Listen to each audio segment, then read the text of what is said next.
Good evening. My name is David Okon. Welcome to my channel.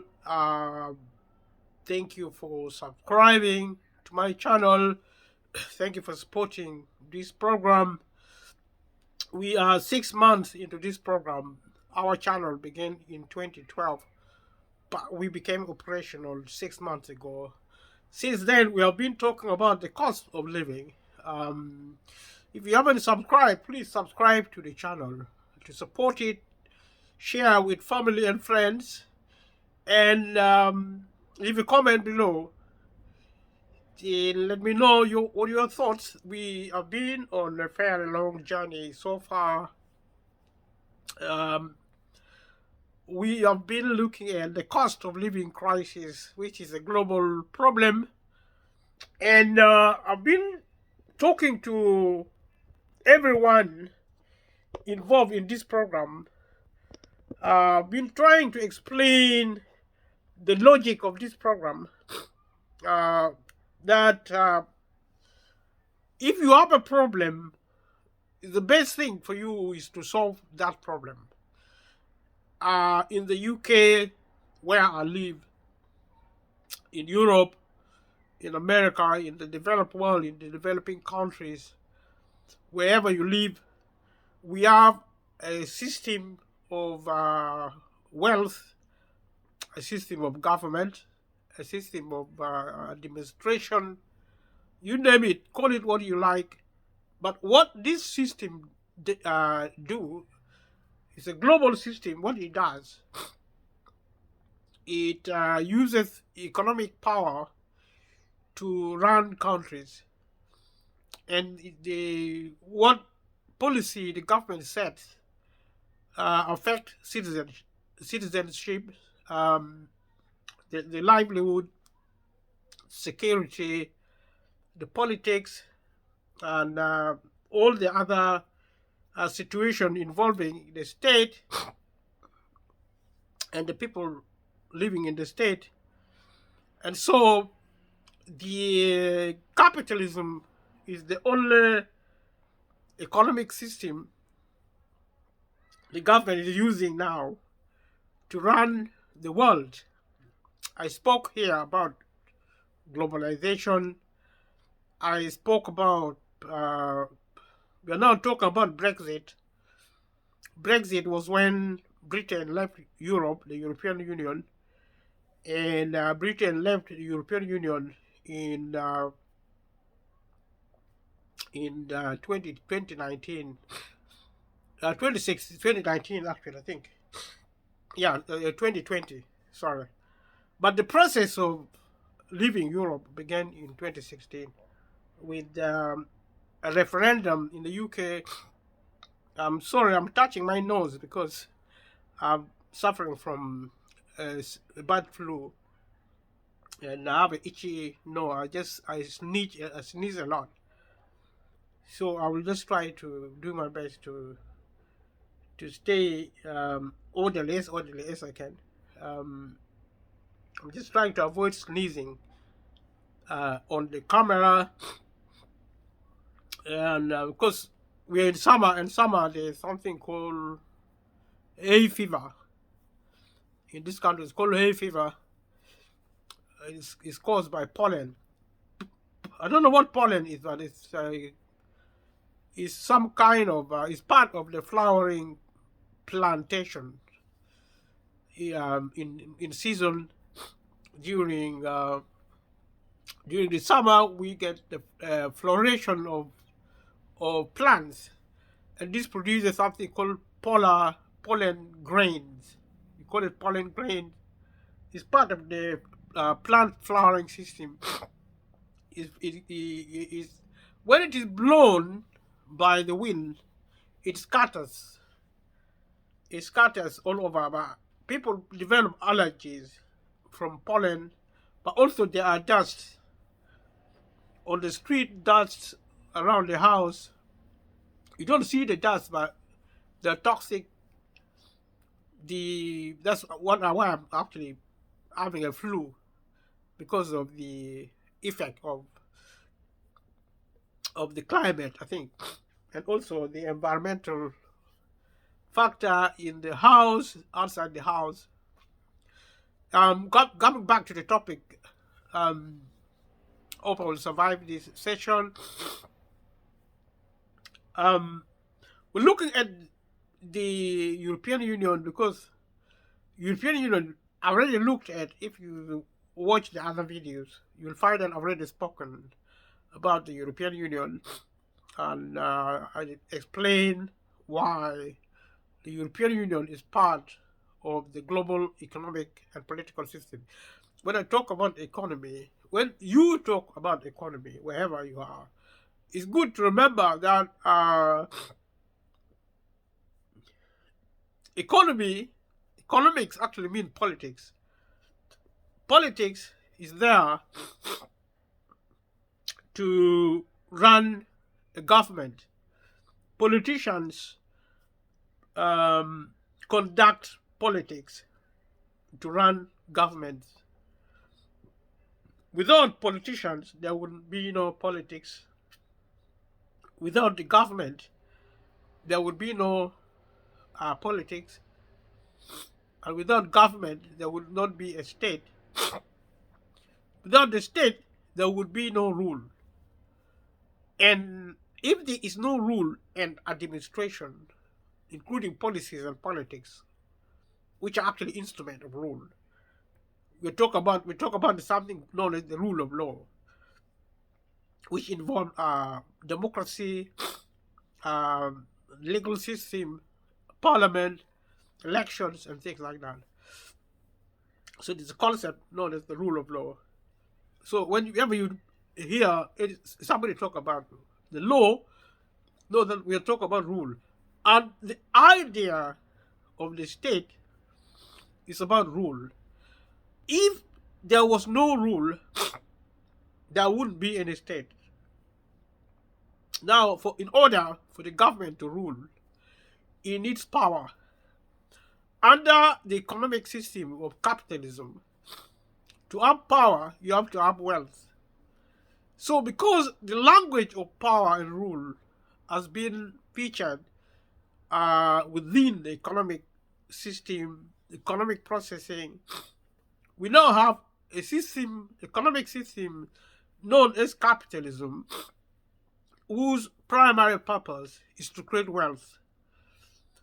And this wealth are created by businesses, private businesses, in the market economic environment as found within the global economic system, within the developed, and the less developed and the developing countries. The same system are being promoted under the global economic system. Globalization is an economic phenomenon. The argument for governance nationally, regionally, and globally revolves around the idea of peace.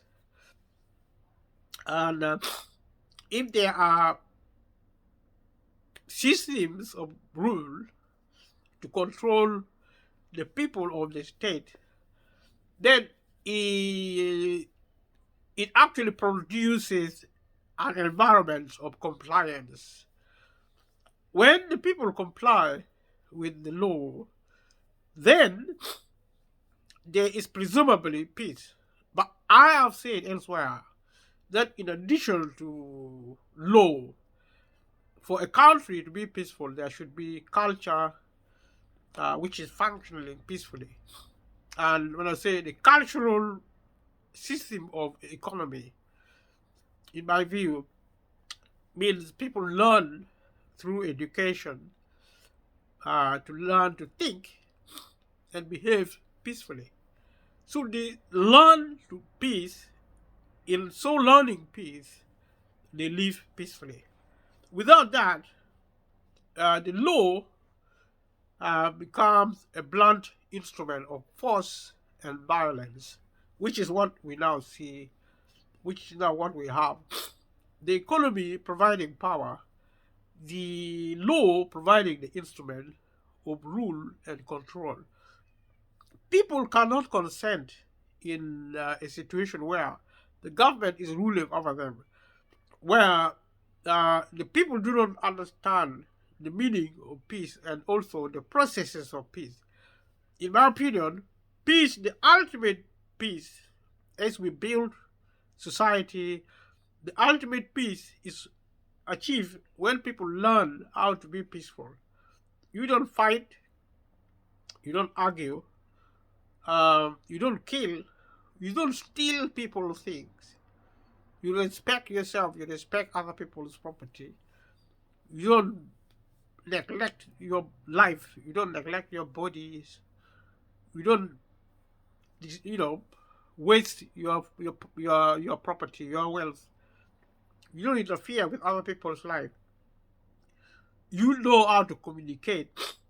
You know how to live relationship. That is a cultural economy, cultural economic project, as opposed to developmental economy.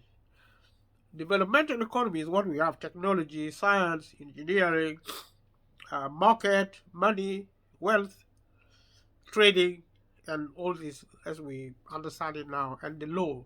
The law compensates where the culture has failed. Culture is supposed to produce organic democracy or freedom. We can achieve freedom through culture, where culture would mean people do not need the state. They take responsibility for their lives, and they take responsibility for the life of people they live with, families, friends, communities, and society. This cannot be achieved unless the culture is working. The culture cannot work unless the people have learned how to be cultural. And being cultural means they know how to live peacefully, they know how to talk to family and friends in a civil way. Civilization only exists when the culture is functioning. Now we live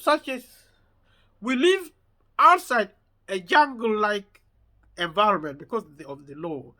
To the extent that we enforce the law to the maximum, and enforcing the law within the civil economy will produce what I call civil dictatorship, which is what the law does. The law uses force as opposed to consent. Culture uses consent. Consent is the essence of freedom and democracy, which we don't have at the moment because people do not know how to live civilly. Although we have a civil system of rule, it is being controlled by the law. And the law does not produce democracy, it does not produce freedom, it requires compliance. Compliance means obeying the law, to understand what the law says and follow it. That is the description of a state as we know it now. And that state is powered by an economic system known as capitalism. Capitalism is about selling and buying, as in the market environment within the small, medium, and large businesses. Today, we have something called corporatization. Corporatization relates to big businesses. These are governments which are private, running under the law of trade, industry, and the market economic infrastructure.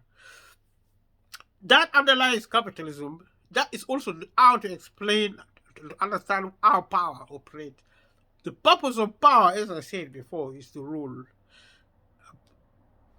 The ruling class rule over the working class. So that is the essence of capitalism. And when it is extreme, it creates factors such as the cost of living as a crisis. The cost of living, like I said previously, is primarily caused by failure of income. In Britain, where I live, in Europe, where we live, in America, Europe, and across the globe. Let's take Britain. The problem of income arises when the government allows industry to pay law to pay low wages to people who work, because employment under capitalism is the primary source of income. And when income fails, as it does for the many who work for a living, every time income fails because of low pay, it creates the cost of living tension. And if you couple that with factors including Brexit, as we are trying to discuss, Brexit, look at factors like Ukraine, the war in Ukraine, and COVID-19, then you produce a state of affair of a crisis known as the cost of living, which is a global phenomenon. I've discussed this over and again within different contexts. I'm trying to discuss now the cost of living for people to understand how it works, so that when the government tells you something, you have to understand. The reason you should understand about the cost of living or any other source of problem or other sorts of solutions. Because if there is a problem, it should have to be solved. To understand solving problem, you need to know the problem. To understand it, that's why I'm talking to you, to try to understand, to explain. It makes sense why you're suffering from the cost of living is an economic issue, is an income issue, is a government policy issue. Every time there is capitalism in operation, every time there is a crisis of any sort, like, such as war in Ukraine, it is the primary function of the government to manage a problem such as the cost of living. The government needs to intervene, and intervening in terms of income to support people who cannot support themselves. These are the 90% or even more of the working people of a country like Britain, and they work as of necessity because they are not millionaires, they are not billionaires. They are many, they are the majority of the people. They have low income, they have income instability because they don't have much money, they don't have wealth. They're not millionaires. They work for a living. They get paid 30,000, 40,000 per annum, 20,000 per annum. These are low incomes. They cannot, this kind of income, including when they are being taxed, income tax, VAT, and other form of taxation, and a lot of pressure buying food, buying fuel, paying for transport, and paying rents or mortgages. All these actually put a lot of pressure on income earners, especially low income earners, those who work for a living, and people who don't need to work for a living, like millionaires and billionaires, who are actually about 10% of the population, do not suffer the cost of living as a crisis because they have money. They can look after themselves. They can look after their families without having to go through the cost of living as a crisis. And this is important so that when governments try to explain policy in complicated ways, you can understand it. The cost of living ultimately, in conclusion, the cost of living was caused when the government failed to intervene to support people who need help. It failed to do that. The way the government failed, even if it intervened, it didn't give enough help. Even if it gave them too little, too late, too late, too little. The way to solve the problem of the cost of living now is for government to intervene again and give more money, probably 2 or 3 times more than what it has given. And that is probably the only reason why people are suffering the cost of living. And when I say people who work for a living, and people who don't need to work for a living, like the rich, millionaires, do not suffer the cost of living And during the cost of living, the government do not need to help them. If the government want to help rich people, maybe it could argue that it's trying to support their businesses. But big businesses do not need help because they are super rich. They could even uh, give money to the government. Small and medium businesses will need help because they are small. If you look at small and medium businesses now in the UK and across the globe, they are shutting down. The reason they are shutting down because they are poor. They are businesses, but because they're small and medium, they're poor. And the reason they close down because they don't have money. And also because the government has refused to help them. If the government had helped them using taxpayers' money, either giving money in tax policy to multi-billion gas company, energy company, which is what the government has been doing, giving billions of pounds to energy company which do not need. They said this energy company said they make more money than they know. They don't know what to use the money for. The government still take taxpayers' money in billions and give it to energy company instead of giving this money to small and medium businesses to keep them running, to actually support small and medium businesses, to raise the level of minimum wage, maybe to £20 an hour or £30 an hour. If the government had done what I said, there would be no cost of living. Small and medium businesses would not be closing down. People would be able to pay their bills because the government will have this. All the government need to do is raise the level of minimum wage to £30 an hour and support small and medium businesses and advise big businesses to support the industry because they are so rich. They waste money on holidays. They waste money on buying expensive luxury goods. And the government will negotiate with multi-billionaires, especially big businesses, to cut down on waste. And then they can go back to wasting money because it's their money. Capitalism has given them wealth. It's their money. But because they're humans, they have compassion. They're supposed to have compassion. Multi-millionaires and multi-billionaires should have been kind. They should have shown some compassion for poor people and given some money to the government to help the poor, to help small and medium businesses. And such a system should exist with the air of trade and industry in Britain.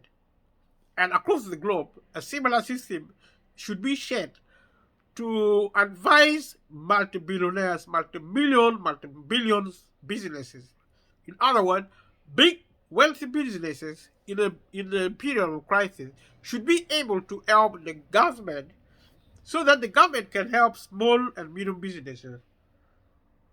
In addition to supporting small and medium businesses and persuading big businesses to pay a minimum wage for 30%. The government should put that policy as an emergency policy to require all the rich and poor and medium businesses to pay employees £30 an hour. And big businesses should finance this policy alongside the government. The government should finance the policy by supporting small and medium businesses. Big businesses should finance its businesses because they have money. They have more money than they need. And if there's a crisis, big businesses should help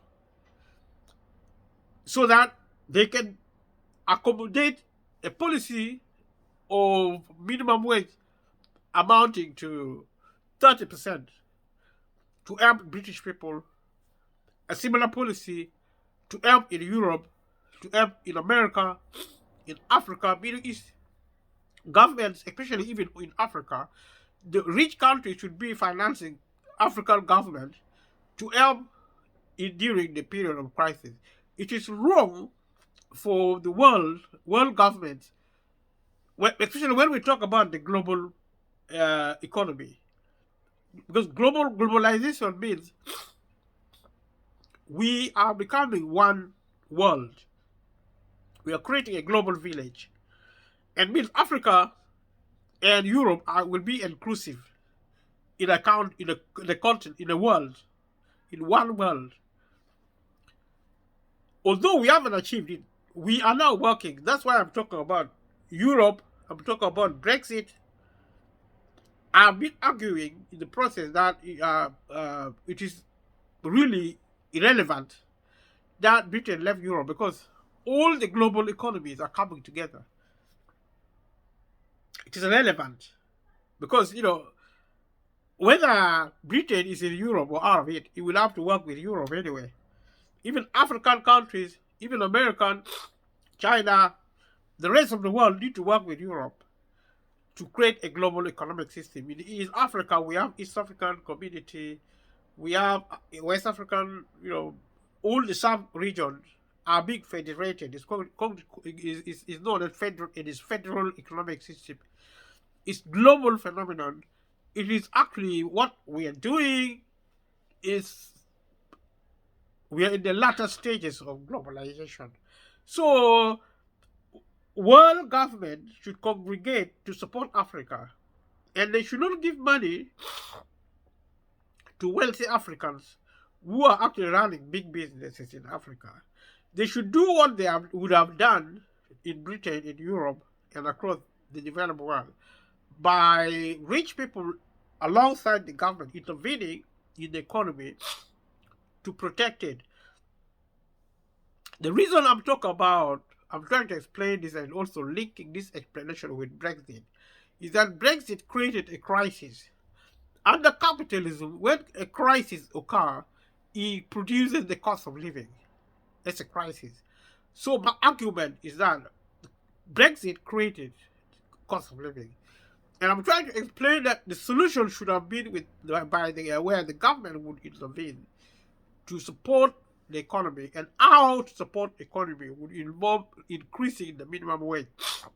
And also for those who do not have work, because capitalism cannot create full employment. This is an economic fact. And also, private companies are not there. The purpose of private businesses is not to create jobs. They are there to maximize profit. If a business doesn't function, they close it down or they reduce it. Reduction or actual closure will impact on employment, impact on wages. Wages can only be satisfactorily applied in the economy if the government supports small and medium businesses to raise the level of minimum wage. For example, up to 30 pounds an hour in a country like Britain. And similarly, in countries in Europe and in America and in Africa, there should be a minimum wage. And in Africa, a welfare state should be introduced to include pension for people who are of pensionable age, who did not work, should be paid a type of pension, such as happens in Europe. There should be benefit for people who are sick in Africa, people who do not work in Africa. The IMF and the World Bank should actually should support this policy in Africa. If they do that effectively with the government, this is going to prevent the cost of living crisis. Giving food and other practical support is an additional effort, but the primary effort to be applied by the government is actually increasing the welfare benefit. The welfare benefit level should be increased in Europe and in the developed world where it now exists. The problem with the welfare system in Europe is similar to employment income problem. Because you see, employment is part of social policy in any country because it relates to welfare. If you work for a living, you need to be paid decently. You need good condition of work, of employment. The government should intervene to support this condition because private companies do not care about workers. Government is supposed to be to care for workers because it is elected for that purpose. The purpose of the government being elected is to look after people. The government has no right to tell us who elect them, who pay taxes. The government has no right to say the government cannot help everybody. The government should not help everybody. They should help people who cannot help themselves. But now you find the same government refusing to help poor people are giving money to rich people. This should stop because it is wrong. And if there is our opposition party, if there is democracy, then all the opposition parties should congregate, like in the UK, the Liberal Democrat, the Labour Party, the SNP in Scotland, and the DUP in Northern Ireland, and all the other political parties in the UK, in Wales, in England, in Scotland, should unite as an opposition to the government to force the government legislatively and politically to support people who cannot support themselves. For example, in Britain, the minimum wage should be 30 pounds an hour. The level of benefit should be raised within that equivalence. People who do not work because they don't have jobs, they don't have jobs because the businesses cannot create full employment. That is the reason people don't work. Because there's no work. Capitalism cannot create jobs unless the government intervenes to support the economy deliberately to create jobs. For example, the government are imposing taxation on big businesses to provide incentive for them to create jobs, or support small and medium businesses actually, and support small and medium businesses to create jobs and to raise the level of minimum wage. If the economy doesn't create jobs, there should be more, not less, welfare benefit. That should happen in Europe. It should be happen in Africa. It should happen across the globe because of capitalism. Because capitalism only concentrates wealth in the hands of the few and not in the hands of the many. And this point is central to my discussing the idea of Brexit. I'll be discussing it over and over as we go along discussing capitalism in this context so that we develop an understanding, because these things are connected. I've been looking at some information about Brexit, and we looked at referendum. Referendum was when Britain voted to leave Europe. The government organized the country in 2016 to vote to leave Europe. So the Britain voted to leave Europe. It's called Brexit. They voted 51.89% voting in favor of leaving the European Union, and 48.11% voting to remain. So it was actually a very narrow vote in favor of leaving Europe.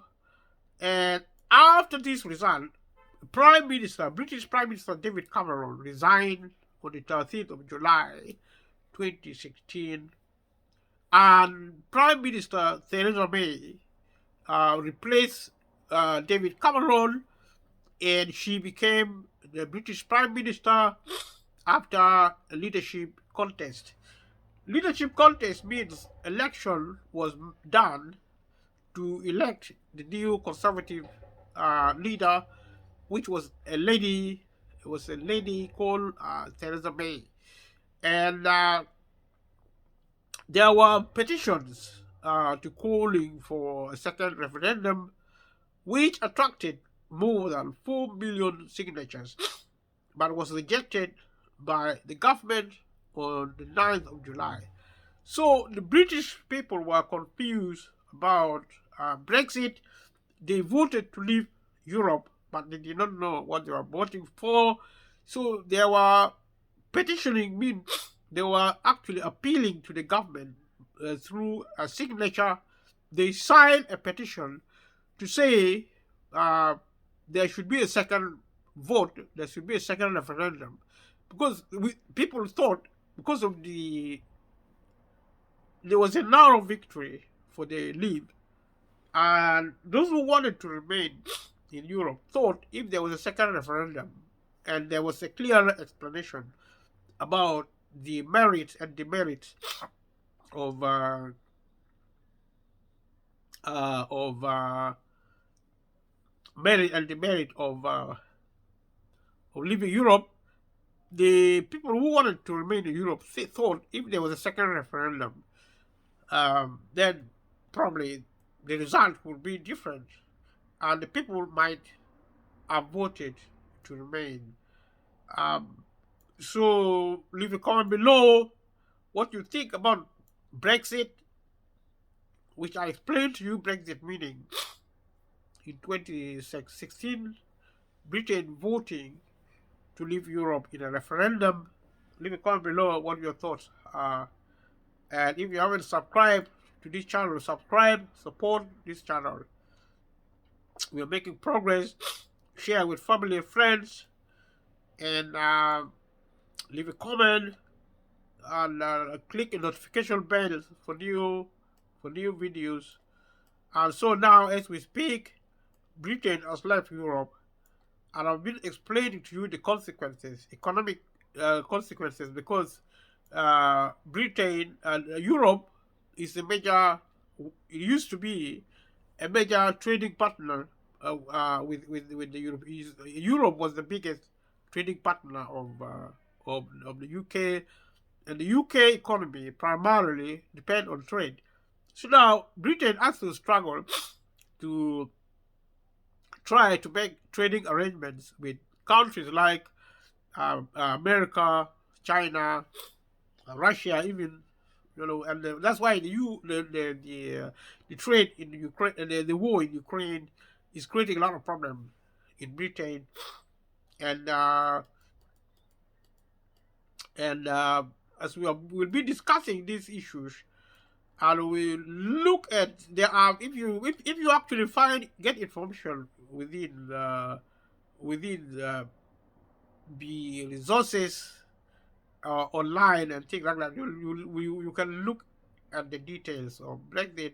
But it's important that we understand why Brexit was responsible for the cost of living, and it is so also important for us to understand why the government is responsible for preventing the cost of living crisis, and leave a comment below what you think. Should the government leave responsibilities in the hands of taxpayers, especially those who are working for a living, who do not have much help, who are always dependent on the government because of the economic system, or because of capitalism, which is a good system to create wealth, which is a bad system because it only creates wealth for the few, so that the many need to be supported by the government by intervening in the economy to increase the level of minimum wage, and also to support small and medium businesses and put pressure on big business to create jobs, and to make sure if the economy doesn't create jobs, it should provide adequate welfare benefit. And if you have your MP If you watch this video or do a research, contact your MPs and tell your MP to go and tell Parliament, to tell government to increase the level of minimum wage as a primary solution to the cost of living. And also, let your MP tell the government to increase um, the level of payment, minimum wage, and also benefit. And that's the best way to address the crisis of the cost of living. And also tell your government to help to change policy on mortgage. Mortgage, I discussed previously, to mean when people buy property, they buy property on credit. Credit means you borrow money. You borrow money to do something you want to do. You buy to buy something. So if you want to buy a house in the UK or in any of the developed country, and now borrowing money to buy a house is now being introduced in Africa and other developing countries. When that happens, then you pay back with an interest. Interest means the tax, uh, the cost actually, it actually raises the cost of borrowing so that you pay more than you borrow. It makes borrowing for anything very expensive to pay back. People are struggling now to pay their mortgages because the economy is in trouble in the UK and around the world. And also, not the government should help those who are on mortgage, those who are actually in debt because they borrowed money to buy their property, to buy their homes, because they can't afford to buy their home, so they borrow money from banks and from mortgage companies. And those who do not work should also be supported. The government should change in the UK. If you live in the UK, ask your MP to ask the government to change mortgage policy on people who do not work, people who are state benefit. The government should pay their mortgage. It's the right thing to do because the government was the ones who supported people, who encouraged people to buy houses. And people who are going to be homeless because they cannot afford to pay their mortgages. And the government is not building council housing. The waiting list should be removed. Government should build enough houses, public houses, so that when people lose their property because they could not pay their mortgage, they are put into public housing straight away. If councils put people who are homeless, if they are actually put into a temporary accommodation, they should stay there at least for 3 months. Right now, homeless people stay in temporary accommodation for 10 years. Some of them stay there for 20 years, waiting for council property. And the government cannot give an explanation. I mean, why are people waiting so long? Yet the government claim to be building houses. Where is the houses? Where are the houses? Where is the government putting houses? Because the government tell us they're building public houses. Then why do people have to wait 20 years? And these are families. Some families are now crowded. There are couple with 4 children, with 3 children, with 2 children are living in 1-bedroom houses, temporary accommodation. Sometimes they rent privately. The government refuses to put them in an emergency temporary accommodation, saying because they are renting privately, they are not homeless. The definition of homelessness should change. When you are renting privately and you are low income, you're poor, you cannot buy your property, the government should be able to remove you from privately rented accommodation, which are not regulated by government policy effectively to support people on low income, people who are homeless. Homelessness should mean people who cannot afford to buy property. People who are on low income, they cannot afford to buy property, even if they work, even if they don't work. Therefore, they are homeless, even if they are living in a privately rented accommodation. This is not happening now. The government now is refusing to put people into public housing because they are renting privately. They are being told they are not homeless. This is wrong. This is a wrong type of policy. If you have an MP and you do, talk to your MP and send your MP to tell the government to change the housing policy in Britain. And Britain should negotiate with European countries to change their housing policy if it is similar to what is happening in the UK. And Europe should negotiate with America at diplomatic level, at trade level, to change social policy in favor of people who cannot survive under capitalism. And this should be a coordinated function of campaigning against social injustice in Europe, in America, in New Zealand, in Australia, and wherever capitalism is now rising, including in Russia, in the Oriental world, in the Middle East, in Africa. This is why I'm actually trying to talk about this thing. I want people to understand what is going on and it is wrong. The government is responsible for the problem of the cost of living, from homelessness, joblessness, pennilessness. Pennilessness means you don't have money. You're poor. And the government is now sending people into concentration camps in Britain. Concentration camp in Britain, when I say concentration camp, I mean you're sending people into churches. You're sending people, homeless people. You're sending them to squatter. See? They are not living like immigrants, like illegal immigrants. And these are actually British. Some of them are British. Most of them are British citizens. See? The majority of people who live in Britain are citizens. Only maybe 20% are foreign. So it is correct to say that the British government is abusing its people for political reasons. And this should change. The MPs should start talking to governments. In the UK, in Europe, wherever the government is, America, Africa. Africa is funded by Europe, IMF, and the World Bank. So, whatever policy the Europeans have funding Africa should be similar to what policy is being applied in the developed world.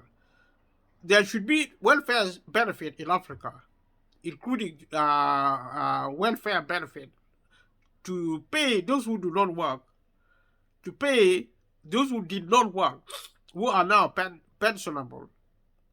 They should be paid pension even if they did work. This system is in Europe, and Europe is funding Africa. It's funded by the IMF and the World Bank.